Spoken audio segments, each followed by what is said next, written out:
Welcome back. We're continuing our coverage of the uprising in Egypt. It's now the revolution in Egypt. Dramatic developments happening today, historic developments.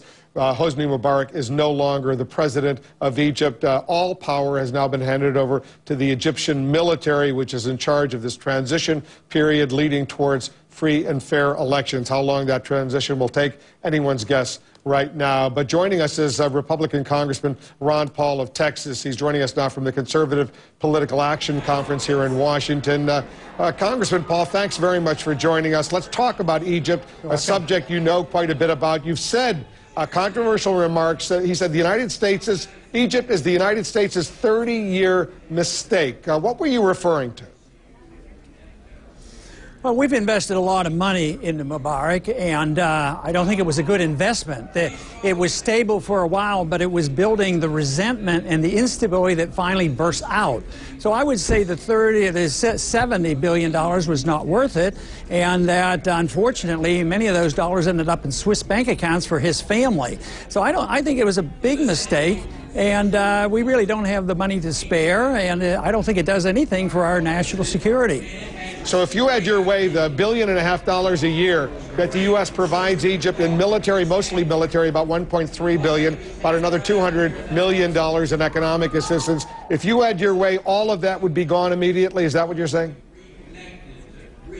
Oh, yeah, I think so. I mean, I'm not a believer in foreign aid. And, you know, I sort of liked what Eisenhower did in 1956. I was a college student then, had remembered the Korean War, and when the British and the French were attacked by the Egyptians to take the canal, and they went to Eisenhower, and Eisenhower said, I don't want to have anything to do with it. So I think that was good advice, and that's probably the way we should have stayed that way. And we should do a lot less, a lot sooner, and not waste all this money because it tends to come back to haunt us. It reminds me a little bit about propping up the Shah of Iran. Just look at that problem. Then we ended up with the Ayatollah. So they're not good investments. I like the founders' advice. You know, be friends with people and trade with people and negotiate and get along with them, but not to get involved in internal affairs and all these treaties and border squabbles. It's not in our best interest, but it will come to an end mainly for economic reasons, and that's what happened to the Soviet system. They didn't end because they all of a sudden got wisdom. They ended because, you know, they got bogged down in Afghanistan, and they went bankrupt, and the whole system fell apart. And we could face a crisis just like that, and we will have to pull back. So what I hear you saying is the United States should simply walk away from Egypt right now and let the Egyptians do what they want. But in terms of maintaining this very tight military-to-military connection, the U.S. should simply leave the Egyptians to the Egyptians. Is that your attitude?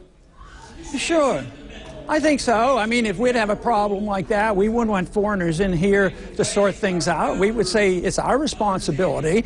So I think that's the problem, that we've been too much involved. So the sooner we get out of it, the better. We shouldn't. I mean, right now, I'm sure our State Department, our CIA is looking around for our next guy that we can support, because most of them now have expressed, well, we can't really give them democracy. They might elect the wrong person. See, we're all for democracy as long as they pick the right person, and we just as soon prefer a dictator that will do our bidding, and then we give them a lot of money. I'd like another option rather than either just bombing people or giving them money. I would say friendship and diplomacy is a much better way to go. I mean, this army was built by us, and the military-industrial complex loved it. They made a lot of money off that. But the army was there for all those 30 years was to protect Mubarak. It wasn't for national defense purposes. So that's our army, 450,000 troops that we more or less was. I was just going to say, administration officials going back to Republican administrations, whether Bush or Reagan or Democratic administrations, the current one, or Bill Clinton's administration, they'll argue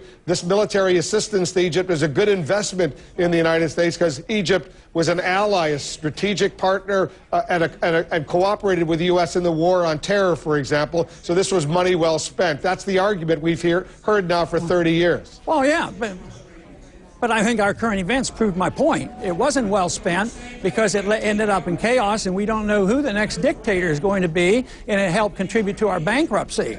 So I would say the next leader of Egypt will. But if the next leader of Egypt, Congressman, is a democratically elected leader, popular, and doing all the right things, it wouldn't necessarily be a dictator? Why do we have to assume the next leader of Egypt is going to be a dictator?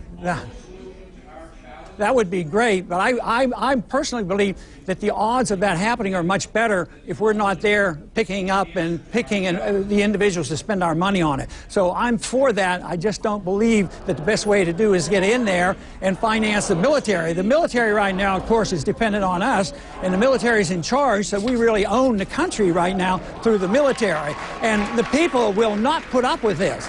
Temporarily, maybe, but ultimately the people will reject it. We need to think about these problems in terms of what if another country did that to us. The Democrats and Republicans and Independents would all rebel against that, and that is what the American people don't quite understand. Well, on that point, I think you got a good point that the Egyptians don't want any outside interference in their domestic affairs. They want to do what they need to do, and at least today they seem to be on that path, but it's going to be a very, very difficult path. Congressman, you're at that CPAC, that Conservative Political Action Conference in Washington. One quick political question before I let you go. Are you going to seek the Republican presidential nomination this year? I haven't made up my mind, and that's a truthful answer. And I'm sort of glad nobody else has made up their mind either. So I feel like I have a couple more months to sort it all out. You'll make up your mind up in the next. You'll make your mind up in the next 2 months. Yeah, I would think so. It would be necessary in the next several months of some sort. I don't have a timetable. And do you want to respond to Donald Trump, who told that CPAC conference last night, they told your supporters there that you don't have a chance of getting elected? I think I'm paraphrasing what he said, but he was brutally blunt in a Donald Trump kind of way.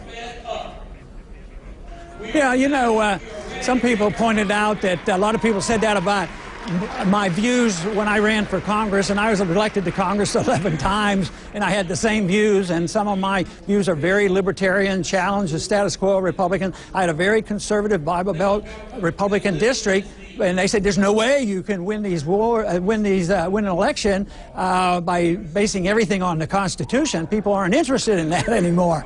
But winning 11 elections would sort of raise a question on whether or not that was an accurate statement.